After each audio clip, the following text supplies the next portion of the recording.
President Myers. And I'm here as well. Hello, hello. Good to see everyone again. Let's make sure the mics are working right and not defective. Testing 1, 2, 3. Testing 1, 2, 3. Mine's a little off on the side. It should be a little lower or higher. Trust me, it's perfect. Believe me. So we have a quorum, so we can continue with business. Any requests for changes to the agenda? Going once, going twice. All right. Public comment for items on the agenda? Going once, going twice. We're just knocking these out. Item 5, our consent agenda. You see items A through E, all of which have been reviewed either at prior meetings or have been included in our board packets for review in anticipation of today's meeting. Any requests for discussion or removal of an item from the consent agenda? No, the only thing is I will be abstaining as to item number C because I was not at that meeting. C would be minutes from September 13th, 2016 workshop meeting. Okay. Yes. So if you can bifurcate the motion. Okay. And when we do the vote, if you could just make a note, Kathy, for the record. Mm-hmm.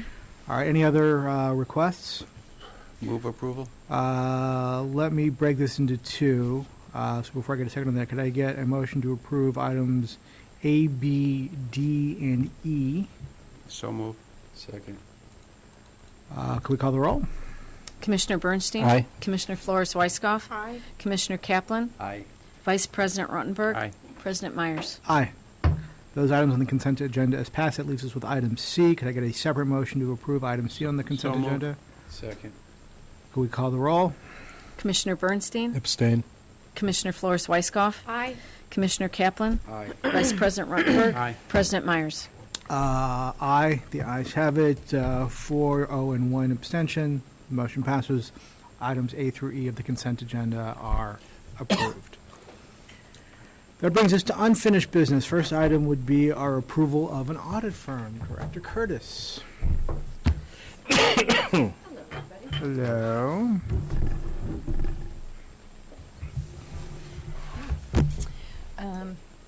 At the completion of the 2015 audit, the contract with Lauterbach and Amon expired. So an RFP for auditing services was sent to 4 different area firms, 3 of which responded. And based on the review of the proposals received, taking into consideration their audit approach, our reporting needs, and pricing, 2 firms were invited to speak to the Finance Committee. That was Lauterbach and Amon and Selden and Fox. After the presentations, both the Finance Committee and staff felt that Lauterbach and Amon was the best fit for the district. So tonight we are asking for the board's approval on a 3-year contract beginning 2016 with an option for additional 2 years, 2019 and 2020. Excellent. Thank you. Questions? I just have a comment.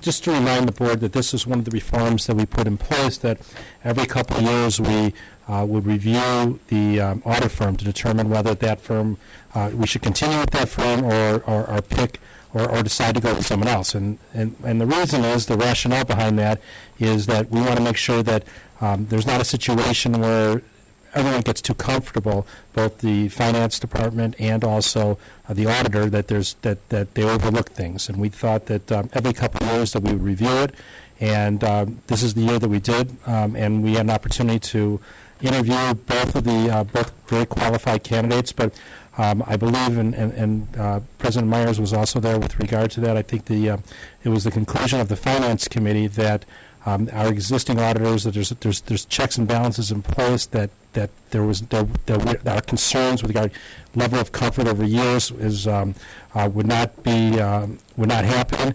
And based on the conversations that we had at the interviews at the Finance Committee, Finance Committee is recommending back that we continue with Lauterbach pursuant to the terms of the contract that Annette outlined, and then in a couple of years we'll look at it again to make sure that that we are continuing to monitoring the firm that's auditing us to make sure that we don't have any unfortunate situations.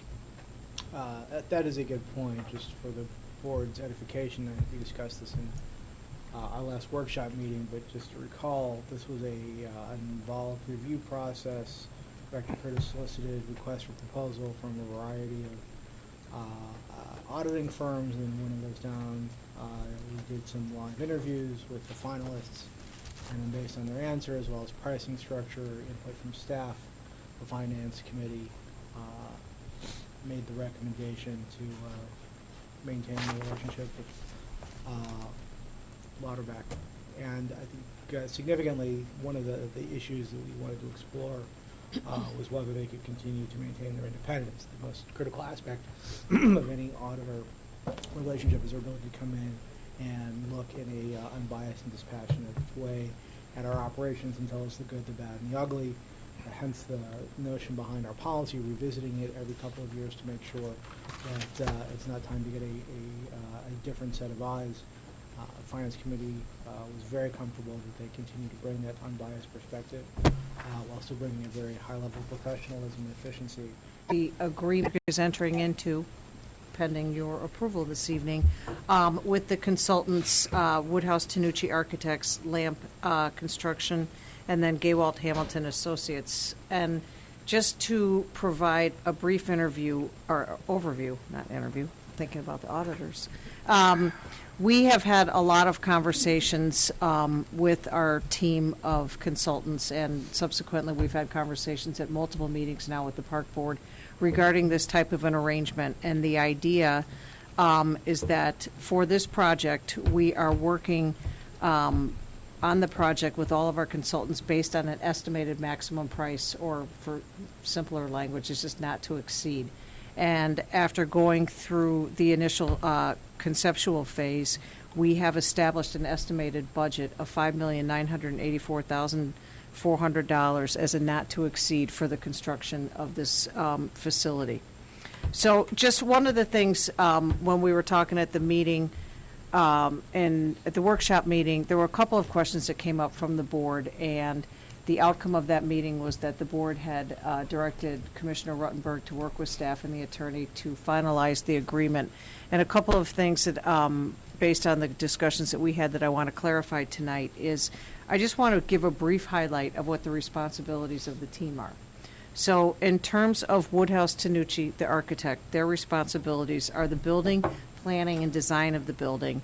They will be responsible for structural engineering, mechanical engineering, and they will also deal with the enclosures, the detailing finishes, the equipment, which is in conjunction with us, the owner, and the permitting. Lamp, which is the construction manager, will be responsible for the budgeting, bidding, the subcontractor management, the schedule and cost control, the site and construction management, and then the supervision and control of the project. And then Gaywalt Hamilton, who is one of the engineers for the project, will be responsible for the site grading, the drainage and the parking, utilities and stormwater management. And then we are the owners of the building, and so I think, as Andy put it, if it shakes and it's loose, it's ours.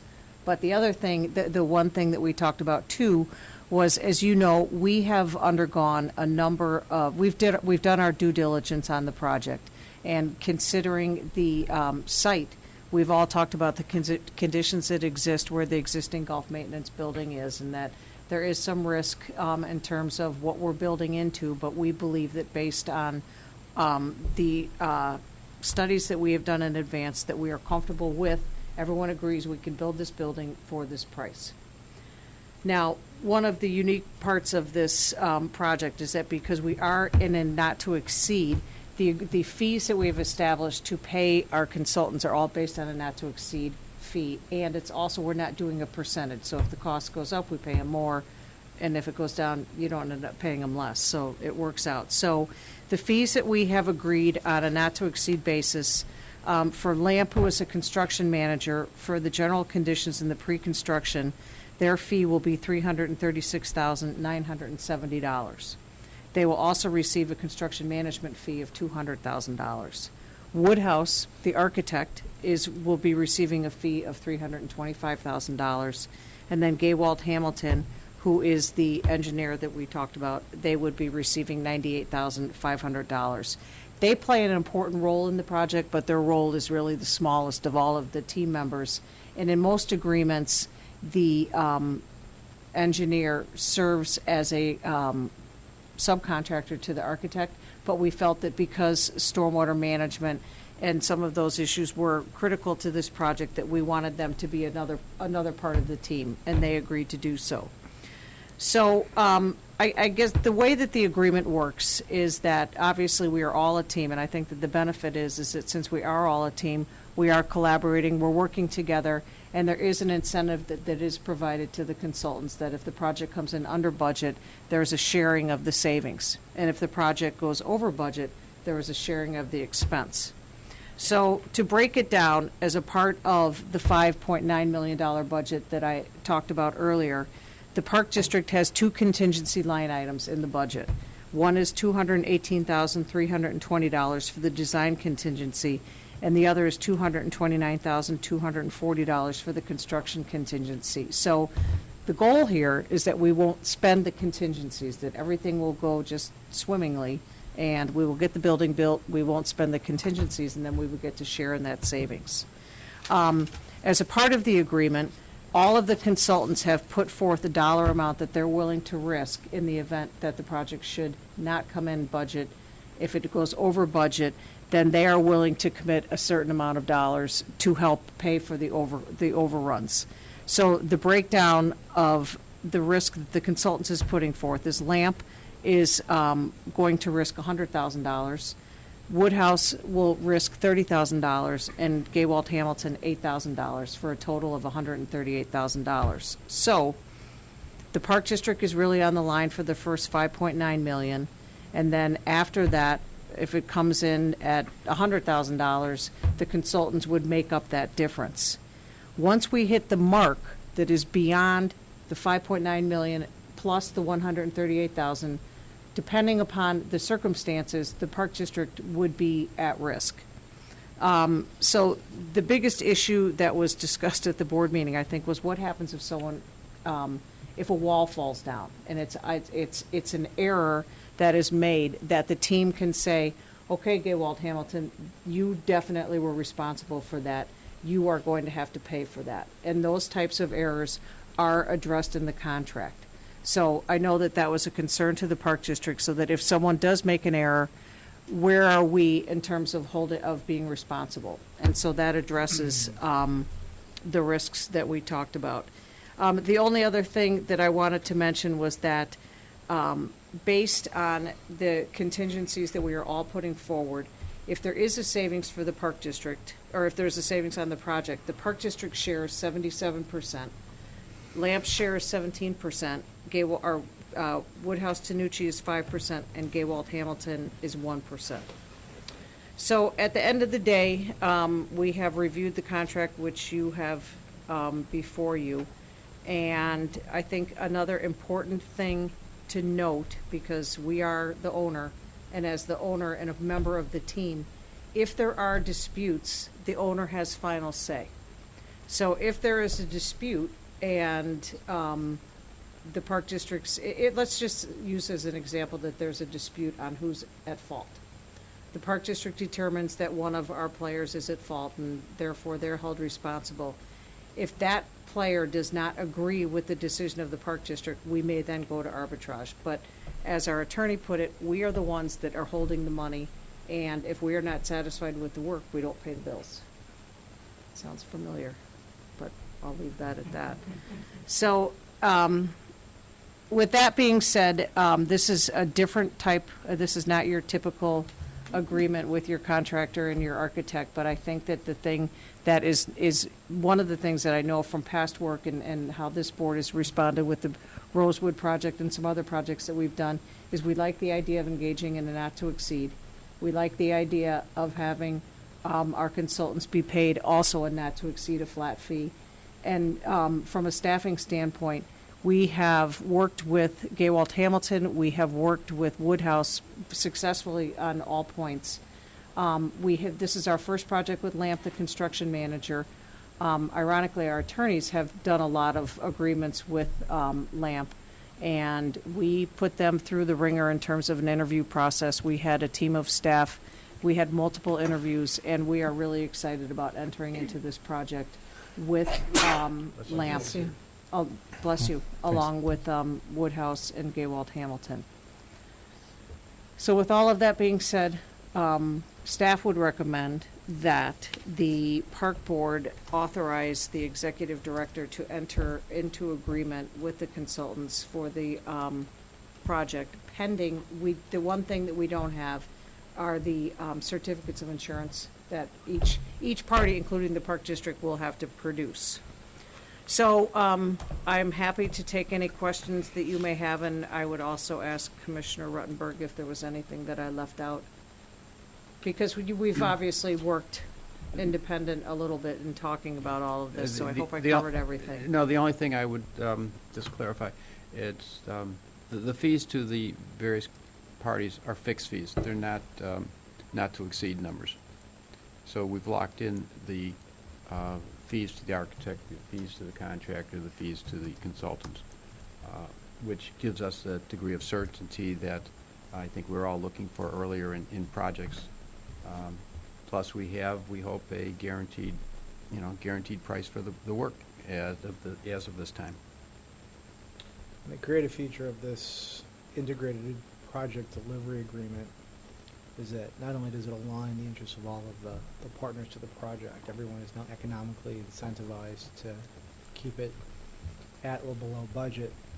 We've effectively insured the first $130,000 of cost overruns above our contingencies. And premium we paid for that is a plus 2% of any savings if we come in below the project price. So we did the math at the workshop meeting, and it seemed like a very fair allocation of risk and reward across the parties, and certainly puts the park district in a better position than we would ordinarily be in, which would be 100% on the hook for any cost overruns. And coupled with the certainty that Commissioner Ruttenberg just described, I thought it was a very creative solution to a very complicated design and engineering project. So hopefully this will be the first of, first of all, hopefully this, if we adopt it, it goes well. And two, if it is what we think it's going to be, this becomes a template for future project management solutions for the park district. And certainly for the bigger, some of the smaller ones that we might engage in as part of Greenprint, we may not, but bigger ones, definitely, it's a great, well, we'll find out, but I think in concept and so far, I mean, we've really completed most of the planning phase. Obviously, we now have an estimated budget, and they have all been super responsive in terms of working together, so. Right. I think one of the, for me personally, one of the frustrations or concerns I have, and not directed to these three team members, who I think are excellent, and I think they're highlighted, but just in general, even if you're building a house, the incentive of your construction team, if they're doing either a cost plus or some sort of rolling percentage of total cost, to increase cost because it benefits them. We've avoided that problem in its entirety here. And to the contrary, everyone is now incentivized to try and keep costs at or below budget. So it should hopefully lead to a very productive construction enterprise. So, any other questions or comments from the other commissioners? I have one, Please. and I have not read through all the new contract, the new draft. Is there a provision, and Liza mentioned it, about insurance certificates that will be named as an additional insured on the policies of the subs and the general? I have to say, probably. Yes, and it's, Okay, there's, no. yeah, there is, and Okay. I can actually say, we discussed that, it was the additional insured. There is a whole paragraph in here regarding additional insured, and that we will be meeting to ensure that all of our contractors have the appropriate coverage. Okay. And Brian, one of the comments that Liza made is that before this is signed, we're going to have the insurance certificates. Right. No, but we're not, if we don't ask them to name us as an additional insured, they won't. Right. Yeah, and Commissioner- PDERMA requires that, sorry. Commissioner Romberg, were you satisfied with the rights to the agreement itself? Very much so. Okay, so you're no more, the issues that we raised have been addressed to We your went- satisfaction? Yes, we went through all of the myriad of issues. We either have changes in text or explanations of how, again, it's an integrated contract, and it does take some time and effort to plow through the terms, but I think that we're very comfortable, and our counsel has given us good guidance on this. And I would also note that while we were going through discussions back and forth on some questions that were raised as in the agreement.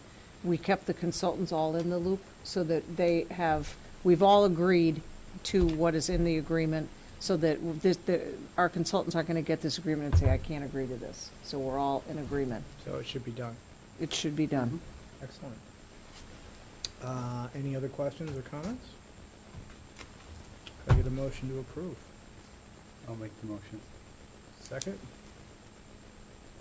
I'll second. Any further discussion or debates? Hearing none, could we please call the roll? Commissioner Bernstein? Aye. Commissioner Flores Weiskopf? Aye. Commissioner Kaplan? Aye. Vice President Ruttenberg? Aye. President Myers? Aye. Ayes have it, the motion passes unanimously. Thank you. Go Pogo. Go Pogo. So Get when's on it it. going to be done? Fingers Okay, crossed. ready for this one? Get on the stick. Ba-dum-bum. Oh. We've been waiting a long time. Can I quote you on that? That was pretty bad, huh? I'll be back with the timeline. What's our I'll PR hop off. What's our PR strategy for this? Are we announcing this, or are we going to wait? I will have to talk with our communications director. We have, on our website, we actually, as part of Greenprint, we have links to all of our upcoming projects. So we have the community dialed in via that, and we can always use a park line if we wish to announce. I think let's discuss it either collectively or individually before we do anything with that. Okay. Okay. I Sure. do believe we have a city process that we have to go through, design review. Yes. And we had an initial meeting with the city. We had an initial meeting with the Plan Pre-application. Commission several months in, and it was very well received. We had a preview, right? Mhm. Yeah, it's a pre-application meeting. And it Mhm. went Yeah, well. it was very well received. And what we're bringing back to them is consistent with what we showed them previously. So there should Yes. go no surprises. We're not anticipating any. Yeah, and actually, with the pre-application meeting, and I know Rick's not here anymore, but I believe that we took the unusual step, which is not required, but we actually sent notice to the neighbors of the pre-application meeting, and I don't recall any neighbors actually showing up. But this, again, that's not required by the code. That was just some extra transparency that we were trying to accomplish that way, and I assume whoever's leading the project, that will reach out to the neighbors again before we go back to the city, the approval process to engage them and see if they have any comments. We did, and we will. And yeah, they didn't show at the meeting, and we received no feedback at all from that letter. Well, Yes. the reality of this is we're building a nicer building in the same location as a fairly unattractive building, so it's And hard it, to- and it's fairly, it is invisible. Right. It's going to be very difficult. There's a significant distance between where this building's located and the nearest single-family residence. And there's a thick line of trees. Yeah, and there's also, I believe there's the Well, canal there goes might through have there. been at Yeah, one point, thick line of trees. I don't know about the. yeah, there is. Yeah. There's a significant. Those And famous last words, let the petition drive begin. exactly. Do we have to get, is this part of the rezoning concept that we've been talking to the Yes. city about? So we will have more information as we move forward, including a timeline and the permitting process. Great. All right. Anything further on this? All right, next item of business is our treasurer's report. Once again, Director Curtis, you loved her with the audit review. Letty's here with the treasurer's report. The sequel. That's good. In today's treasurer's report, there is a new report titled Year-to-Date 2016, and it follows the income statements. So just want to give you a little introduction to the information that you're seeing there. The purpose of this report is to provide the board with a monthly look at how the operational centers within the recreation fund are doing. So this is just the recreation fund. It is not the general fund numbers at all. And where the income statement report presents the financial information for each fund by revenue and expense types, this year-to-date report focuses solely on the recreation fund, like I mentioned, and it's broken down by the centers of operation, summarizing the revenue and expense and net profit or loss for each center. So it doesn't give you the different type categories that you find on the income statement report. It just gives you the total of revenue and expenses. For comparison purposes, the 2015 budget, the 2015 total activity, and the 2016 total budget information is also included. The 2016 activity is presented year-to-date, so it's just as this first report is as of August 31st, and no monthly information is provided. On the income statement, we do have monthly budget year-to-date, and then the prior year month and year-to-date, but this is solely just year-to-date 2016 information. Obviously, every month this report will be updated accordingly. As you review the report, just kind of keep in mind that some operations are actually broken up into multiple centers, such as Sunset Valley. It is a combination, or when we look or we talk about Sunset Valley, we talk about it in its whole. Well, it's in this report, it's presented as two centers, Center 41 for the maintenance and Center 42 for the pro shop. The rec center also encompasses 3 centers, 49 for administration, 51 for fitness, and then 53 for aquatics. So instead of combining them, I left them separate because each of the centers, it has some important information, and I didn't want it just to be presented in summary. With the addition of this report, the income statement centers for the country club, Highland Park Country Club, have been removed because those centers are included in here. Now, the overall summary report for the country club is still retained in your treasurer's report. So I don't know if everybody's had a chance to look at that, if that's I was trying to give you some additional information. They'll just give you a little more insight into the operation of the district. Instead of looking at things at just a higher view, this just gives you a little snippet as to how the centers are doing based on last year's activity.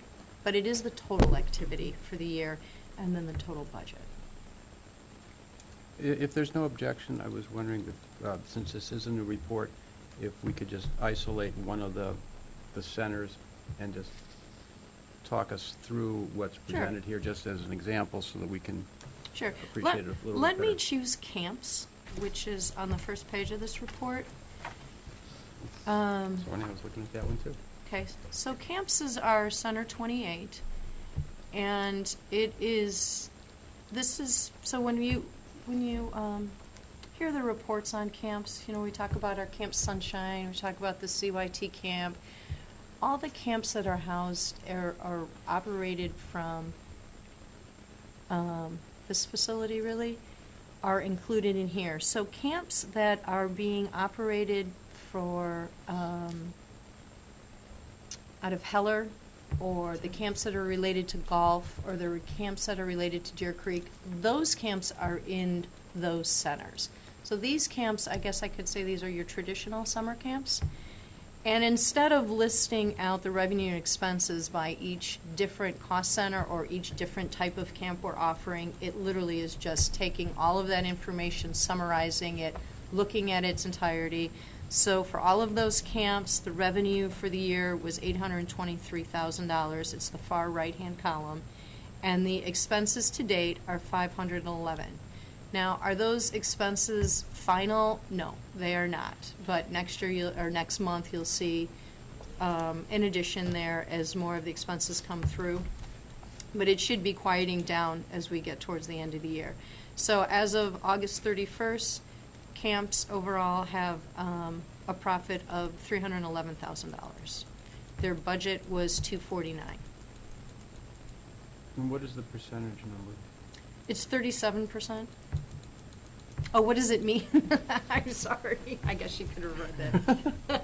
I'm sorry. That actually is part of this report.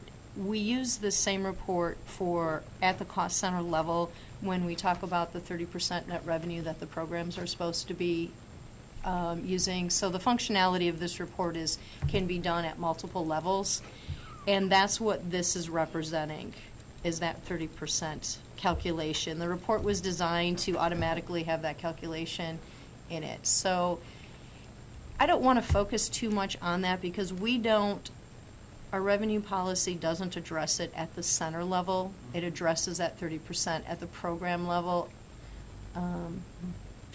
But to pull it out of this report, I can't actually. I mean, it's hardcore, it's hardwired into the report and the programming of it. Do we really lose 65 million % on the Highland Park Country Club building? Well, that's the math of it. That's what I wanted to go over. That's Actually, the math of it, yes, Wow. yes, yes. When you look at, yeah. What, yeah. what center is that? That's number 76? Which one are you looking at? Center 76, That's it's the the one. Highland Park Country Club building. Yeah. So it's 22,791. Well, obviously, What is that? What is that? 22,000. well, I didn't even know you it's had a that. lot. That's a lot. That's why it doesn't work. It doesn't work for this, but I can't pull it out of the report. So you'd have to add the banquets into. You have to have all of them to see the entire operation. That's what I was trying to say.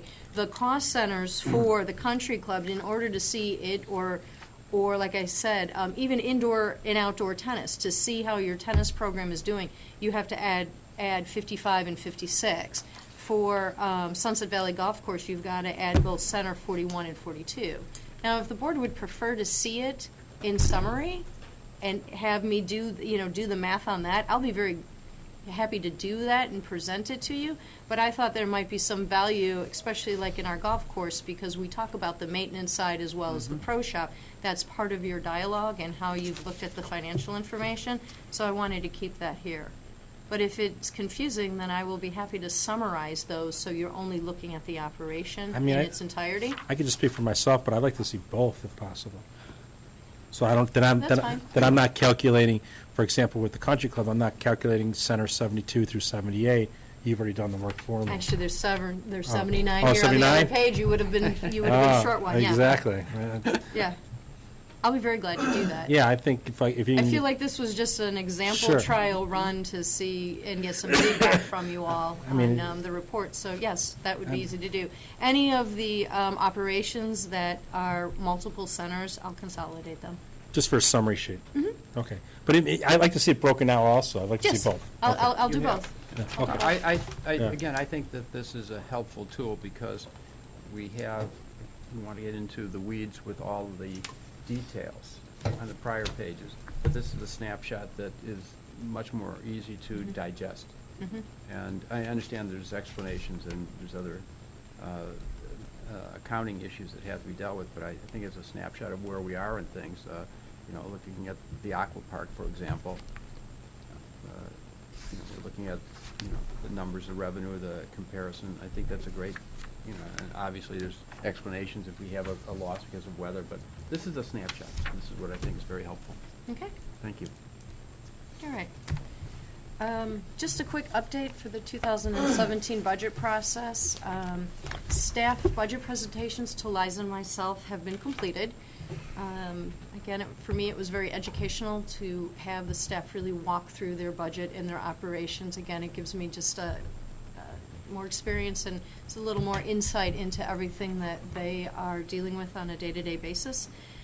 So, also included with those with the budget presentation, were the projected year-end numbers.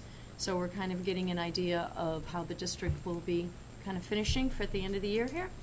So as a staff, we are on target to meet the budget timeline. So please review the budget timeline and the board meeting schedule. There is much to do in the next few months. To me, now the real board work is starting. The staff work is kind of ending now, but the board work is going to be starting. So there's much to do in the next few months to complete this budget process. So our goal is to have it approved at the December board meeting. Questions? Comments? Okay. Thank you. Okay, thank you. Good sequel. So that brings us to our new business. First item would be our director's report, Executive Director McElroy. So, just a couple of things of note. Last Friday night, in fact, we had the Autumn Fest up at Heller, and it was, it's really an event designed more for younger kids, families, and there's just a ton of different events, animals, crafts, et cetera, and the weather really dictates the success of the Autumn Fest, and the skies cleared, and it was a beautiful night, and we had our usual packed house. So, and I think everyone was very pleased, and the staff did a great job at that event. Events now coming up. Hard to believe that we are talking about Halloween events. I'll be back at the October meeting with more on experience. Experience? Experience. Are we going with scary? Yes, it's Halloween. More to follow on that, but experience is October 28th. It's a Friday night. So we'll see what's going on in the world of football, baseball, et cetera, that night. But in advance of that, again, for younger kids, we're having an open house here at Westridge on October 21st from 5:30 to 7:30. Indoor trick-or-treating, less scary, perhaps not scary at all, just fun. So everyone is welcome to that. And then we are having a Princesses and Superheroes costume party on Friday, October 14th for the little ones, again, from 3 o'clock to 6 o'clock. Dress up as your favorite superhero. Now, I realize none of you have young children. There are people out there who might. Maybe you have grandchildren you might want to bring. I don't know. Deer Creek is celebrating its 40th anniversary this year. And so with Deer Creek really opening for its main season, there is a free clinic for the public on October 10th. And then lastly, as always goes with Olympic years, gymnastics registration, when the final five are doing, well, they did what they did. We are up 74 participants from where we were at this time last year. So that is what we have in the world of some registration and some events at the Park District. How's baseball participation in the fall? I thought we talked about that last Oh, month. I and wasn't would at the not last talk meeting, about so I it. don't No, know. actually, you're right. Fall baseball is up. It's probably double what it did last year, maybe Let's get the triple. number here. I have to, Triple. it could be triple. Triple, get it? What do we have gymnastics, about 700? No. How many do we have? Where's Yeah. that baseball number? And then with the hockey, I remember a 700 number somewhere. Hang on. I thought, It's a matter of who I gets thought a there while ago, I thought first. it was, we were surprised to learn that we had just as many gymnasts as we did skaters. So total numbers, actually for the skating school at Centennial, and through the first session of the fall, 356 in skating and 457 in gymnastics. So yes, but we'll keep you updated on the numbers as we go forward. So frankly, I think for the most part, registration across the board has been pretty strong for the fall. So we're happy. You know, I was looking at the Sunset Valley numbers. It's interesting that the annual pass rounds are down, but the green fees rounds are pretty solid, pretty consistent. And obviously, that's something we'll talk about with the Golf Advisory Committee as we look to rebrand Sunset as it comes out of the renovation. Yes, in fact, we do have a golf advisory meeting tomorrow night to discuss plans for golf course, golf clubhouse at 7 o'clock here. And all of our people have been notified, so Looking forward to it. we will report back. Excellent. What about the APD thing we hosted? We did host the Illinois Association of Park Districts, a commissioner networking outing at Sunset Valley last Monday. The weather was beautiful, and so it was nice because you have a lot of other commissioners and some staff coming in from other park districts to enjoy some recreation and have time to talk about what's going on in their respective districts. And it's funny, we got a lot of compliments on Sunset Valley, particularly the condition of the course, and people were very happy. And again, the weather really cooperated, because had it not, we would have been jammed in the clubhouse. So a little more room in the future will be nice. So it was fun. Other questions or comments? Okay. Fairly expeditious meeting. Next item would be opening to the public to address the board. Requires to have public, and we seem to be public free. Yeah, my mom went out to dinner. I just got the text. There you I go. got that an hour ago. You did that? Sherry said that. I will note that, we had our, Community garden. community garden, and we talked when we initially sold all of our plots that maybe we would be looking at expanding the program, but our wait list, it really never developed. But the gardeners whom we had here, they had a dinner last night, and they shared in their bounty. And I will say that Mrs. Bernstein made some pretty darn good gazpacho. So, but it was nice. I mean, the gardens that were here were taken care of, and there was a lot of tomato action. But it was nice. But it was nice for them to get together, and they all brought a potluck dish of stuff from their garden. And The rumor I heard, I thought everyone thought it was Bloody Mary instead of soup. well, I had some today, and it's okay. One ingredient. Yeah, it was good. So it's I know cool. Potatoes. Mm-hmm. All right, so I don't believe there's any need for a closed session No. unless any of the commissioners have a desire for a closed session. So I believe, unless Move to anyone has adjourn. any other Second. questions or